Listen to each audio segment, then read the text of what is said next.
Well, good afternoon, everybody, and welcome to Ask the Statto, episode number 4 in this little series of you sending your questions through to me and seeing if I can answer them for you.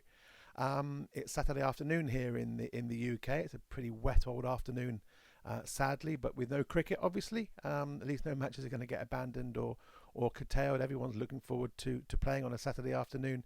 Of course, but at the moment there's no cricket going on. But who knows? There may be some better news around the corner. Maybe July the 8th for the Test matches against the West Indies. Who knows? I'm really hopeful of being involved in them, so we will see. But at the moment, you're stuck with me doing these and sending in your questions for me to answer. And there has been a few again this week, which I thank you for, as always.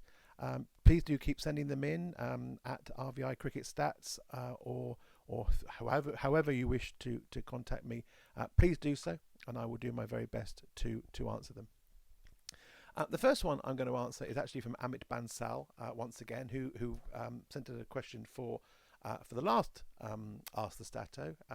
He loves his opening batsman, so let's see if we can. I think I can answer his question.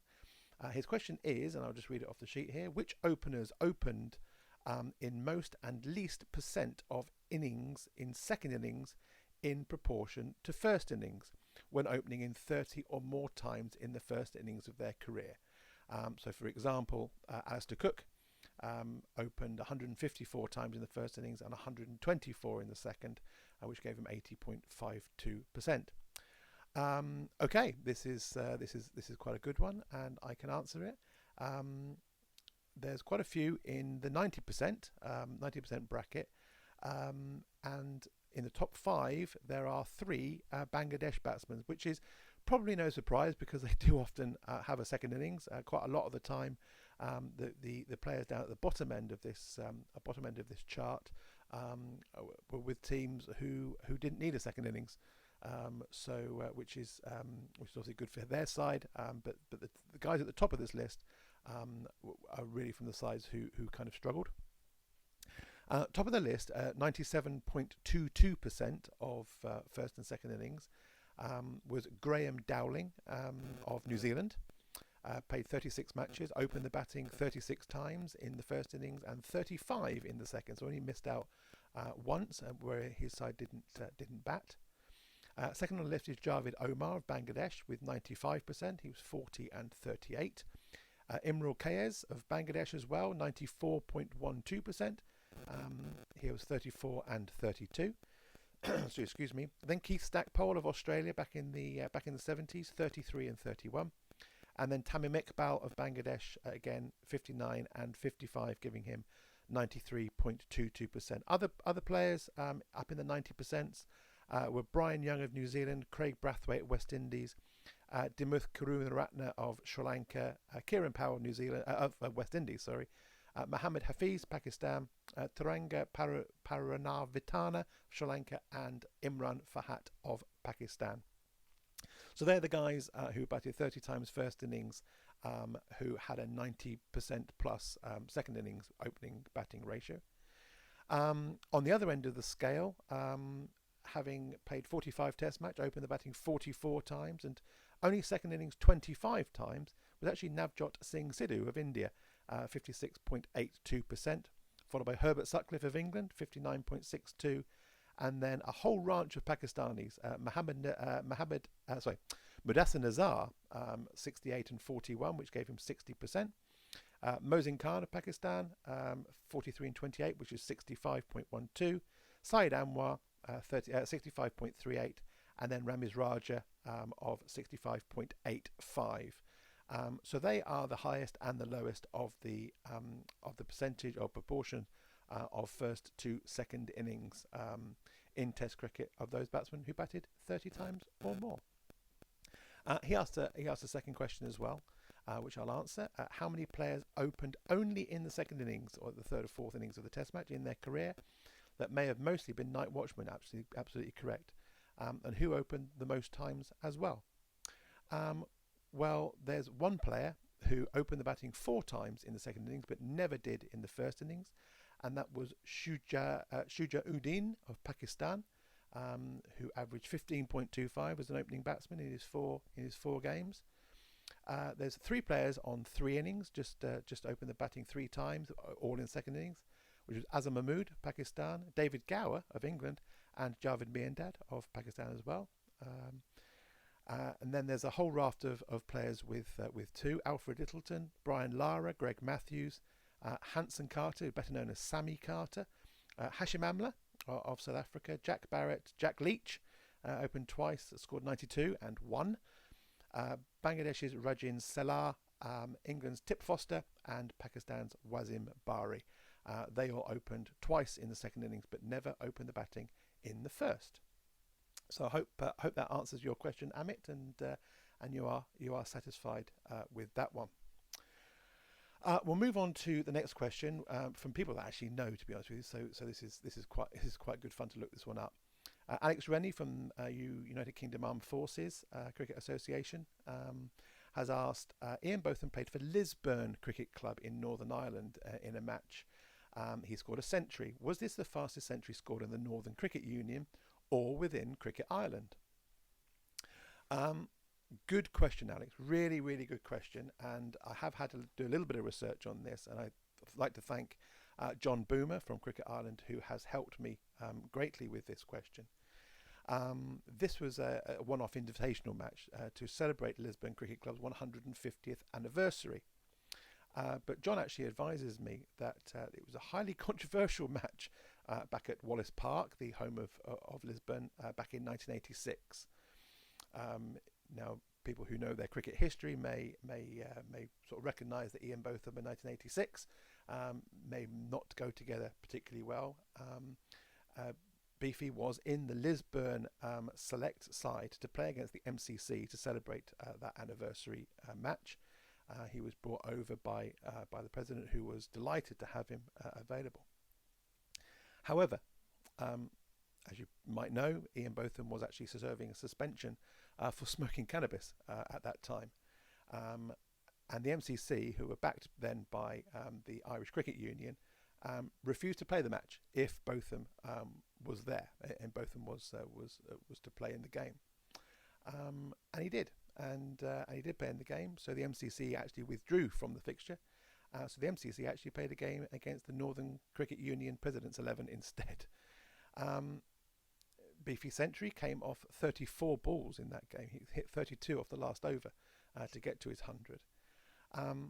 And it is thought to be one of the fastest hundreds in Cricket Ireland, although we're not 100% certain. We are still checking, or John is still checking, and I'm looking through my records as well to see what happened. The fastest 100 for Ireland in a capped match was Peter Gillespie's 102 not out off 47 balls against the MCC in 2005. They came for that game, obviously. Normally matches against the MCC were 2 or 3 day games in Ireland, but Ireland were preparing for the ICC trophy in 2005, so they actually just played a 1-day game. So at the moment, we think that Beefy's 34 ball 100 for Lisburn is a record, but we're not 100% certain. So we are just going to double check that just to see. So I will come back to that one in a future video. So we shall see.